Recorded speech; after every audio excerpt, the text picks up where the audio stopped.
नमस्कार।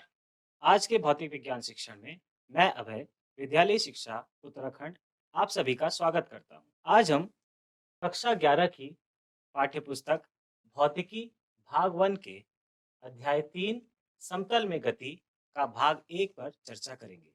आज के चर्चा के बिंदु हैं सदिश एवं अदिश राशियां, स्थिति एवं विस्थापन सदिश, सदिशों की समता,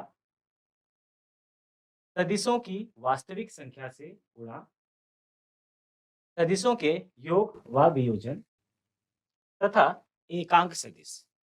तो आइए अब हम सदिश एवं अदिश राशियों को समझते हैं। हम इसे एक उदाहरण से समझ सकते हैं। जैसे आपने कभी चलते हुए किसी से रास्ता पूछा, तो वह इंसान आपको कुछ इस प्रकार से बता सकता है कि आप इस दिशा में इतने मीटर आगे चले जाइए। तो हमने देखा कि इस दौरान जब वह व्यक्ति आपको विस्थापन बता रहा था, तो उसमें दिशा और विस्थापन कितना है, यह बताना पड़ा।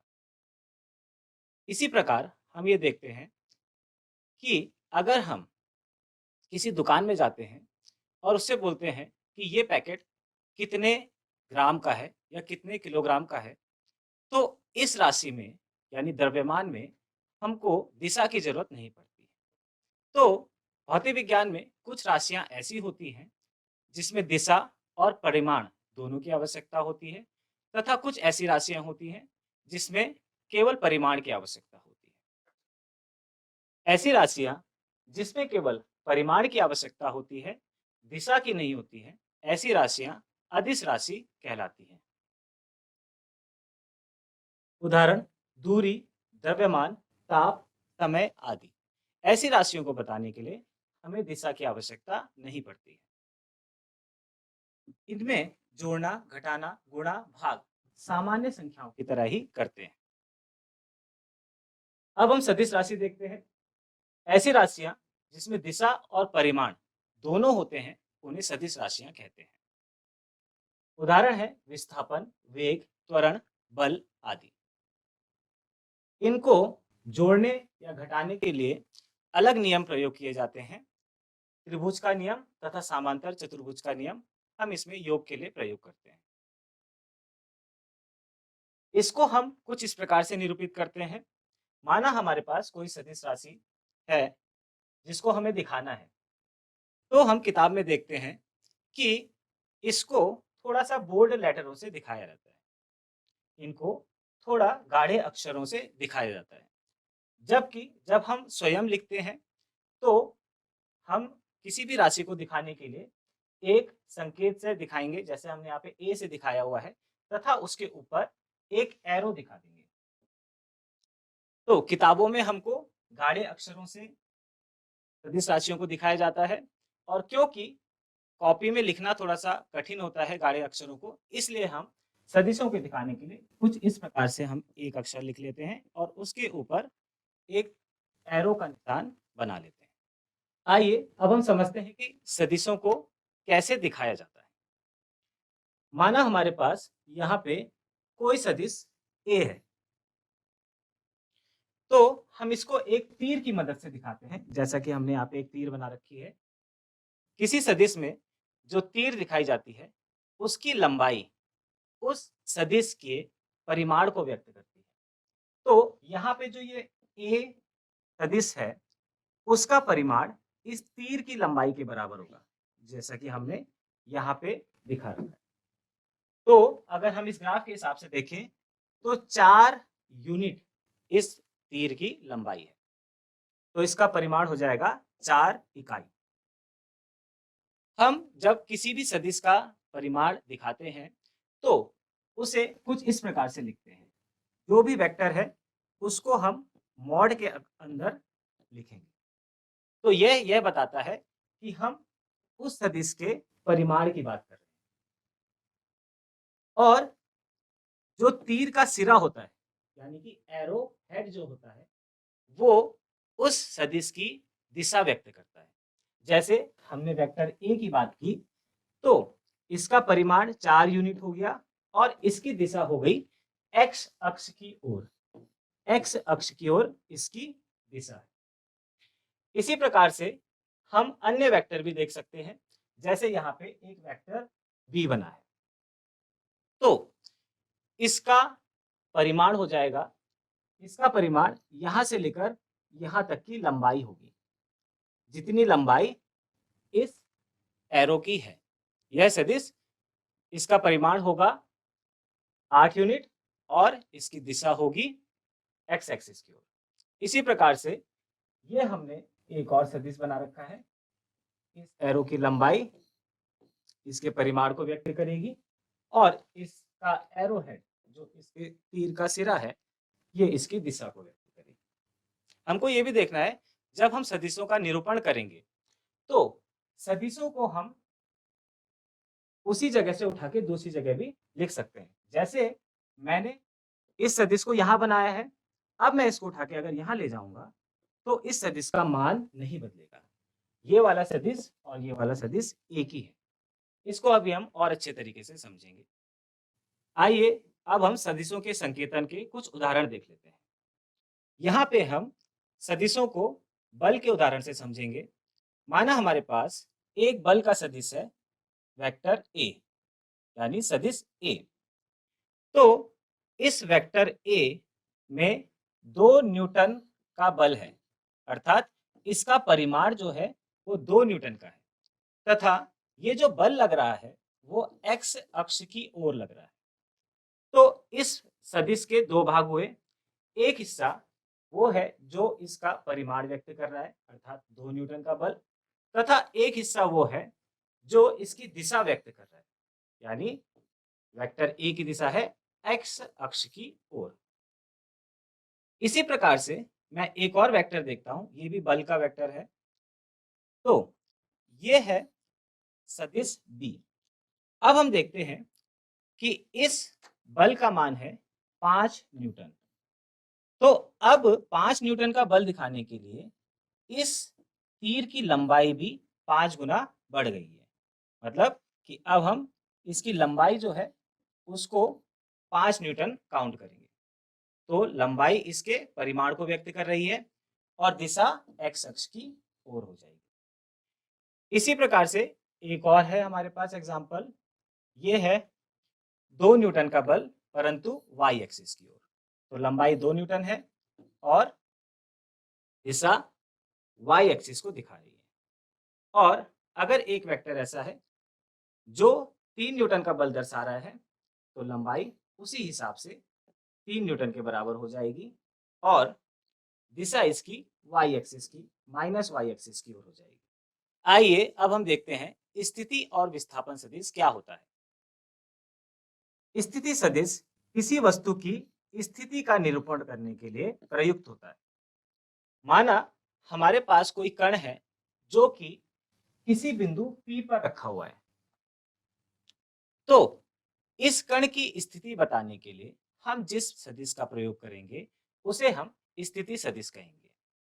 तो इस P बिंदु के लिए जो स्थिति सदिश होगा वो होगा OP सदिश। तो बिंदु P की स्थिति दिखाने के लिए हमने OP सदिश दिखाया है, जिसको हमने नाम दिया है R1 सदिश। इसी प्रकार से माना किसी कण की स्थिति Q है, तो हम Q बिंदु की स्थिति दर्शाने के लिए जिस सदिश का प्रयोग करेंगे वो भी स्थिति सदिश होगा और उसको हमने यहाँ पे नाम दिया है R2। तो बिंदु Q की स्थिति दर्शाने के लिए जिस सदिश का प्रयोग हो रहा है वो है R2। अब हम मानते हैं कि कोई कण पहले P पर था और विस्थापित होके बिंदु Q पर आ जाता है। तो इस विस्थापन को दर्शाने के लिए जिस सदिश का प्रयोग किया जाएगा उसे हम विस्थापन सदिश कहते हैं। तो विस्थापन सदिश क्या होता है? किसी वस्तु के विस्थापन का निरूपण करने के लिए जो सदिश प्रयोग किया जाता है उसे हम विस्थापन सदिश कहते हैं। विस्थापन सदिश के लिए हम सूत्र प्रयोग करते हैं, अंतिम बिंदु का स्थिति सदिश माइनस प्रारंभिक बिंदु का स्थिति सदिश। तो यहाँ पे हमारे पास बन जाएगा विस्थापन वेक्टर PQ क्योंकि यह पिंड या यह कण P बिंदु से Q बिंदु की ओर आया है, तो इसका विस्थापन दर्शाने के लिए हम PQ सदिश दिखाएंगे। ये हो जाएगा R2 माइनस R1। अब हम समान सदिशों को समझते हैं। समान सदिश ऐसे सदिश हैं जिन सदिशों के दिशा और परिमाण दोनों बराबर होते हैं। माना हमारे पास दो या दो से अधिक सदिश हैं जिनकी दिशा और परिमाण दोनों आपस में बराबर हैं, तो ऐसे सदिशों को हम समान सदिश कहेंगे। जैसे हमारे पास एग्जांपल है यहाँ पे वेक्टर ए और वेक्टर बी, इन दोनों की लंबाई भी बराबर है, तो हम कह सकते हैं कि इनका परिमाण बराबर है, साथ ही साथ इनकी दिशा भी बराबर है, तो ये समान सदिश होंगे। जैसा कि हमने पहले बात की थी कि यहाँ पे सदिशों को किसी एक जगह पर से जोड़कर नहीं देखा जाएगा। हम किसी भी सदिश को अगर एक जगह से दूसरी जगह भी दिखा देंगे तो उस सदिश का मान नहीं बदलेगा। ऐसे सदिशों को हम मुक्त सदिश कहते हैं। जबकि कुछ ऐसी जगह होती है जहां पे सदिशों की स्थिति कहां पर है इसका भी असर पड़ता है, तो ऐसे सदिशों को हम स्थानापन्न सदिश कहते हैं। हम इस सिलेबस में हम अभी केवल मुक्त सदिशों की बात करेंगे। तो हम यहाँ पे देखते हैं कि वेक्टर ए बराबर वेक्टर बी है, और हम ये भी कह सकते हैं क्योंकि ये समान सदिश है तो इनके परिमाण भी बराबर होंगे, तो ए का परिमाण बराबर बी का परिमाण। समान सदिशों के हम कुछ उदाहरण देख लेते हैं। यहाँ पे ए और बी सदिश हमने अभी बात की थी, ये दोनों बराबर सदिश हैं। इसी प्रकार P और Q भी बराबर सदिश हैं, क्योंकि इनका परिमाण भी बराबर है और इनकी दिशा भी एक समान है। इसी प्रकार से X और Y, ये दोनों सदिश भी आपस में समान सदिश हैं, क्योंकि जितना परिमाण इसका है X का उतना ही परिमाण Y का है और दिशा भी समान है। अब अगर हम इन तीनों का परिमाण देखें, अगर हम तीन वेक्टर A, वेक्टर B और वेक्टर C, इन तीनों का परिमाण देखें, तो क्योंकि तीनों की तीर की लंबाई बराबर है, हम ये कह सकते हैं कि इन तीनों वेक्टरों का परिमाण बराबर है। परंतु A और B की दिशा समान है, C की दिशा A और B से भिन्न है, तो इनका परिमाण तो समान है परंतु दिशा अलग अलग है, तो C वेक्टर A और B के बराबर नहीं हो। तो अगर कोई वेक्टर समान है तो उसके लिए परिमाण और दिशा दोनों बराबर होनी चाहिए। अगर दिशा बराबर नहीं है तो भी वेक्टर समान नहीं रह जाएंगे, और परिमाण समान नहीं है तो भी वेक्टर समान नहीं रह जाएंगे। अब हम देखते हैं, अगर किसी सदिश को ऋणात्मक संख्या से गुणा किया जाए तो क्या उत्तर हमको प्राप्त होता है। माना हमारे पास एक सदिश P है, इसको हम -1.5 से गुणा करते हैं, तो हमको जो उत्तर प्राप्त होता है वो हमको प्राप्त होता है ये वाला वेक्टर -1.5 P। तो इसमें ये हुआ है कि सदिश का परिमाण भी 1.5 से गुणा हो गया है तथा सदिश की दिशा भी विपरीत हो गई है। तो जिस दिशा में वेक्टर P था उसकी विपरीत दिशा में इसका परिणाम हमको प्राप्त हुआ। तो माना हमारे पास लैम्डा एक ऋणात्मक संख्या है और इसे हम एक सदिश A से गुणा कर रहे हैं, तो हमारे पास जो परिणाम प्राप्त होगा वो होगा माइनस लैम्डा वेक्टर A। तो A का परिमाण लैम्डा गुना हो गया है जबकि दिशा विपरीत हो गई है। साथ ही साथ अगर जिस संख्या से हम गुणा कर रहे हैं उसमें कुछ विमाएं हैं तो वो विमा भी गुणा हो जाती है। अब हम देखते हैं कि सदिशों के योग के नियम कौन कौन से हैं। तो हमारे पास सदिशों के दो योग के नियम हैं। ये ग्राफीय विधियां हैं, यानी ग्राफिकल मेथड से जोड़ने की विधियां हैं। पहली विधि है सदिशों के जोड़ की त्रिभुज विधि तथा दूसरी विधि है सदिशों के जोड़ की समांतर चतुर्भुज की विधि। इसके अलावा हमारे पास एनालिटिकल मेथड होते हैं, वो हम बाद में देखेंगे। तो पहला हमारे पास है सदिशों के योग की त्रिभुज विधि। आइए सदिशों के योग की त्रिभुज विधि को समझते हैं।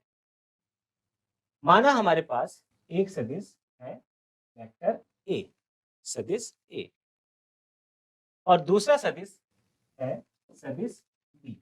इन दोनों को यहाँ पे दर्शाया गया है। हमें इनको त्रिभुज विधि से जोड़ना है। तो पहले हम वेक्टर ए को लिखेंगे, दर्शाएंगे, और उसके बाद हम ए के शीर्ष पर बी की पुच्छ को रखते हैं, यानी ए के हेड पर हम बी की टेल को रखेंगे। तो ये इस एरो का हेड है, ए का हेड ये है और ये बी की टेल है ये। तो इस टेल को हम यहाँ पे बनाएंगे। तो ये कुछ इस प्रकार से बन जाए। इसको जोड़ते वक्त दिशा वैसे ही रहनी चाहिए जैसे बी की है। तो हमने ए के हेड से बी के टेल को जोड़ा और ए की पुच्छ से बी के शीर्ष को मिलाएंगे, यानी ए की टेल से बी के हेड को मिलाना है।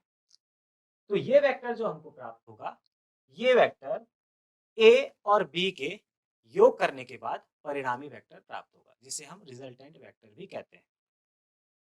तो हमारे पास आ जाएगा परिणामी वेक्टर, वेक्टर आर बराबर ए प्लस बी। इसको हम कुछ इस प्रकार से लिख सकते हैं। आइए अब हम सदिश बी प्लस सदिश ए करके देखते हैं। अर्थात हमने अब सदिशों के क्रम को बदल दिया है। तो क्योंकि आगे बी लिखा है, इसलिए पहले हम वेक्टर बी को बनाएंगे और इस वेक्टर बी के हेड से वेक्टर ए की टेल को जोड़ेंगे और इस वेक्टर ए के हेड से बी की टेल को जोड़ेंगे तो हमको परिणामी सदिश प्राप्त हो जाएगा। तो बी के शीर्ष को पर ए की पुच्छ को रखते हैं और बी की पुच्छ से ए के शीर्ष को मिलाते हैं। अभी हमने सदिशों के योग की त्रिभुज विधि को देखा और हमने ये भी देखा कि अगर हम क्रम बदल दें तो सदिशों के जोड़ने का तरीका भी बदल जाएगा। अब हम सदिशों के योग की समांतर चतुर्भुज विधि को भी समझेंगे। तो त्रिभुज विधि में हमने क्या किया था, ए की हेड से बी के टेल को मिलाया और ए की टेल से बी के हेड को मिलाने पर हमको रिजल्टेंट प्राप्त हुआ। परंतु समांतर चतुर्भुज विधि में हम ए और बी दोनों की टेल को एक ही बिंदु पर रखेंगे, यानी ए की पुच्छ और बी की पुच्छ एक ही बिंदु पर रहेगी और फिर ए सदिश और बी सदिश को आसन्न भुजाएं मानते हुए हम एक समांतर चतुर्भुज बनाएंगे। तो बी के समांतर हमने यहाँ पे ये भुजा बना ली है और ए के समांतर भुजा हम यहाँ पे बनाएंगे और फिर हम इस वाले शीर्ष से इस वाले शीर्ष को मिला देंगे। अर्थात जहाँ पे सदिश ए और सदिश बी दोनों की पुच्छ मिल रही है, उस वाले बिंदु से अपोजिट शीर्ष को मिलाएंगे तो हमको ये रिजल्टेंट वेक्टर मिल जाएगा, सदिश आर बराबर ए प्लस बी। इस प्रकार से हम समांतर चतुर्भुज विधि में जोड़ेंगे। आइए अब हम सदिशों के योग के कुछ गुणों को समझते हैं। हमारे पास यहाँ पर वेक्टर ए और वेक्टर बी दिखाया गया है। हमने ए प्लस बी वेक्टर का रिजल्टेंट यहाँ पे देखा है। इसी प्रकार यहाँ पे हमने एक सदिश ए और सदिश बी को दिखाया है और हमने बी प्लस ए का मान निकाला है, जो कि है आर बराबर बी प्लस ए। तो हम ये देखते हैं कि अगर हमने क्रम बदल दिया है तो भी जो परिणामी हमको प्राप्त हो रहा है वो बराबर है। हमने क्रम बदला और जो परिणामी है दोनों स्थितियों में वो समान है। तो b प्लस ए का मान भी r के बराबर है और a प्लस b का मान भी r के बराबर है। तो हम ये कह सकते हैं कि सदिशों का अगर हम क्रम बदल दें तब भी योग का मान नहीं बदलता है। a प्लस बी बराबर b प्लस ए। तो सदिशों का योग क्रम विनिमय नियम का पालन करता है। अगर हम सदिशों के जोड़ के क्रम को बदल दें तब भी जोड़ का जो परिणाम हमको प्राप्त होता है वो नहीं बदलता है। इस नियम को हम बोलते हैं क्रम विनिमय नियम, अर्थात सदिशों का योग क्रम विनिमय नियम का पालन करता है। आइए अब हम सदिशों के योग के अगले नियम को देखते हैं। माना हमारे पास कोई दो वेक्टर हैं a प्लस बी, इसको यदि हम जोड़ते हैं तो हमको प्राप्त होगा a प्लस बी, जो कि ये डॉटेड लाइन से हमने इस सदिश को दिखाया। अब माना हमारे पास तीसरा सदिश है, सदिश c। तो अगर हम b और c को जोड़ें तो हमको प्राप्त होगा b प्लस सी, जो कि इस वेक्टर से दिखाया गया है। b के टेल को c के हेड से मिलाना है, हमको रिजल्टेंट मिल जाएगा। अब अगर हम a प्लस बी प्लस सी करें, यानी पहले a प्लस बी करें और फिर बाद में c को जोड़ें, तो हमको ये प्राप्त होती है, ये वेक्टर प्राप्त होता है। और हम देखते हैं कि अगर हम पहले b और c को जोड़ें और फिर उसके बाद हम उसमें a जोड़ें तो भी हमको यही प्राप्त होता है। तो a प्लस ब्रैकेट में b प्लस सी बराबर है ब्रैकेट में a प्लस बी और प्लस सी। इससे हमको ये पता चलता है कि सदिशों का योग सहचर्य नियम का पालन करता है। अब हम सदिशों के घटाने का तरीका देखते हैं। माना हमारे पास कोई सदिश a है, अगर हमको कोई अन्य सदिश दिया है, माना हमको सदिश दिया है सदिश b और हमको निकालना है a माइनस बी, तो हम इसको ऐसे देख सकते हैं a व b का अंतर बराबर होगा a व माइनस b का योग। अर्थात अगर हमको a माइनस बी निकालना है तो हम इसको कुछ इस प्रकार से समझ सकते हैं कि हम b का विपरीत वेक्टर निकाल लेंगे, यानी दिशा बदल देंगे और माइनस बी निकालेंगे और a और माइनस बी दोनों का योग निकालेंगे। आइए इसे समझते हैं। माना हमारे पास एक वेक्टर है, वेक्टर a, और दूसरा वेक्टर है वेक्टर b। अब अगर हम a और b को जोड़ें तो हमको प्राप्त होगा r1 बराबर a प्लस बी। अब हम a माइनस बी को कुछ इस प्रकार से करने की कोशिश करेंगे, a प्लस ब्रैकेट में माइनस बी। तो इस b वेक्टर का हम विपरीत वेक्टर निकालेंगे, जो कि प्राप्त होगा कुछ ऐसा। यहाँ पे हमको माइनस बी वेक्टर प्राप्त हो गया, जिसका परिमाण तो प्लस बी के बराबर है परंतु दिशा विपरीत है। तो हमको जो रिजल्टेंट प्राप्त होगा वो होगा a की टेल को माइनस बी के हेड से हम मिलाएंगे, तो हमको प्राप्त हो जाएगा r2 बराबर vector a minus vector b। आइए अब हम शून्य सदिश को समझते हैं। माना हमारे पास कोई एक वेक्टर a है तथा इसका विपरीत वेक्टर माइनस a है। विपरीत वेक्टर एक ऐसा वेक्टर है जिसका परिमाण तो समान होता है परंतु दिशा विपरीत होती है। जैसे माइनस a का परिमाण a के समान है परंतु इसकी दिशा a से विपरीत है। तो अगर हम vector a plus minus vector a करें तो हमको शून्य सदिश प्राप्त होगा, जैसा कि हम इसमें भी देख सकते हैं। इसको हम कुछ इस प्रकार से लिख सकते हैं कि minus vector a minus vector a बराबर वेक्टर 0। विपरीत सदिशों को जोड़ने पर शून्य सदिश प्राप्त होता है। शून्य सदिश की दिशा अनिश्चित होती है तथा परिमाण शून्य होता है। शून्य सदिश के परिमाण को हम कुछ इस प्रकार से लिख सकते हैं, a का परिमाण बराबर 0। आइए शून्य सदिश के कुछ गुण देख लेते हैं। माना किसी वेक्टर ए के साथ शून्य सदिश को जोड़ते हैं तो हमको वेक्टर ए ही प्राप्त होता है। तो यदि हम किसी वेक्टर के साथ शून्य सदिश को जोड़ें तो वही वेक्टर हमको प्राप्त होगा। इसी प्रकार अगर हम शून्य सदिश के साथ किसी वास्तविक संख्या का गुणा करें, यहाँ पे लैम्डा वास्तविक संख्या को दिखा रहा है, तो हमको शून्य सदिश ही प्राप्त होगा। अगर हम किसी सदिश से शून्य का गुणा करें तो हमको शून्य सदिश प्राप्त होता है। आइए अब हम सदिशों के वियोजन को समझते हैं। जिस प्रकार दो सदिशों को जोड़ के हमको एक परिणामी सदिश प्राप्त होता है, उसी प्रकार हम एक सदिश से दो अन्य सदिश बना सकते हैं, जिसको हम ये मानेंगे कि वो दो सदिशों से मिलकर ही हमारा सदिश बना था। अब हम देखते हैं कि एक सदिश को अन्य सदिशों में कैसे वियोजित किया जा सकता है। माना हमारे पास एक सदिश ए है और एक सदिश बी है और तीसरा सदिश हमारे पास कैपिटल ए है, वेक्टर कैपिटल ए। अब इसको हमको वियोजित करना है, इस सदिश को वेक्टर ए को हमको वियोजित करना है।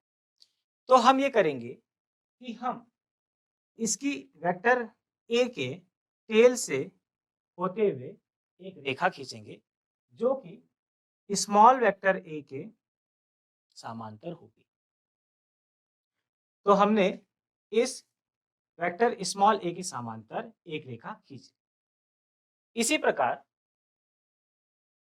ए के हेड से हम एक रेखा खींचेंगे जो कि वेक्टर बी के समांतर होगी और ये दोनों रेखाएं जहां पर मिलेंगी उस बिंदु से होते हुए हमको दो वेक्टर खींचने। एक वेक्टर हमारा होगा लैम्डा वेक्टर ए और दूसरा वेक्टर होगा हमारा म्यू वेक्टर बी।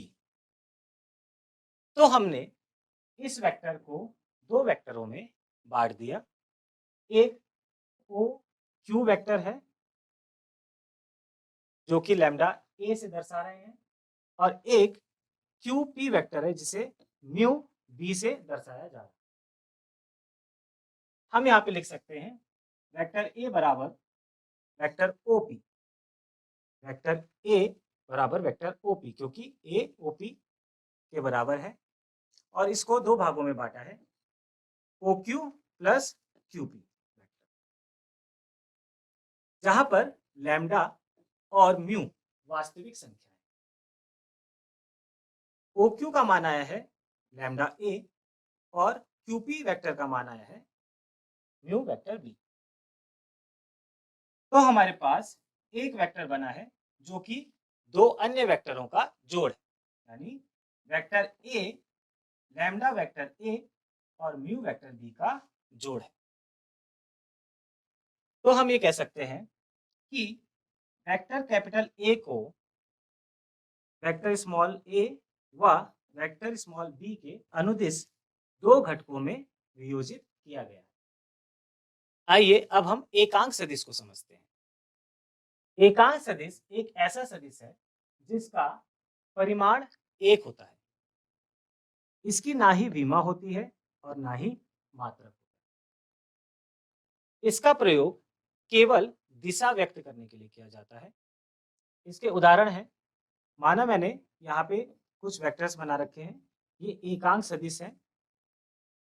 तो एकांक सदिश को दिखाया जाता है एक लेटर और उसके ऊपर हम कुछ इस प्रकार से कैप दिखाते हैं। तो ये एक एकांक सदिश है।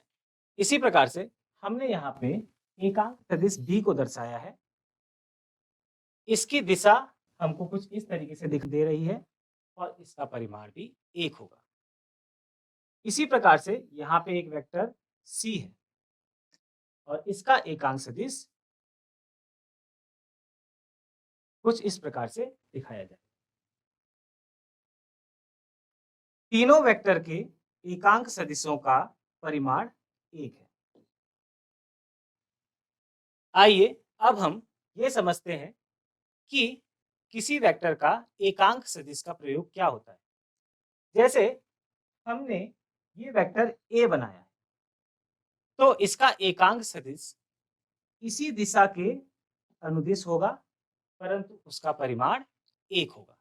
तो इसका एकांक सदिश हमने यहाँ पे बनाया हुआ है ए कैप, इसकी दिशा ए के समान ही है और परिमाण 1 है।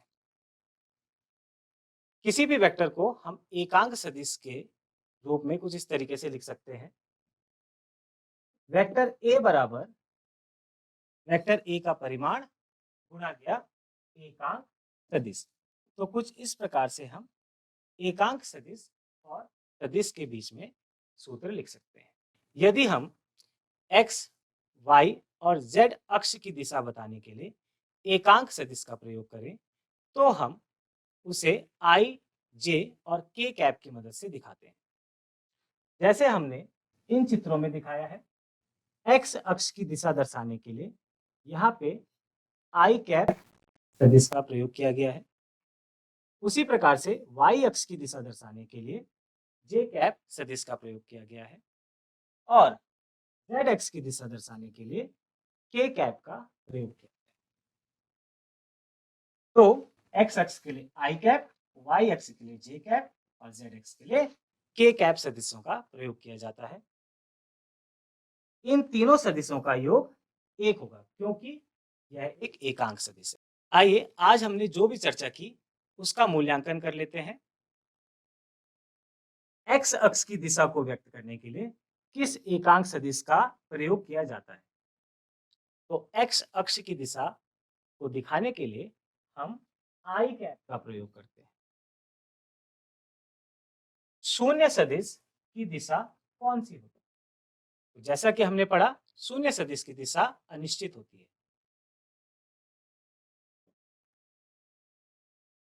आज हमने चर्चा की सदिश एवं अदिश राशियां, स्थिति एवं विस्थापन सदिश, सदिशों की समता, सदिशों की वास्तविक संख्या से गुणा, सदिशों के योग व वियोजन, एकांक सदिश।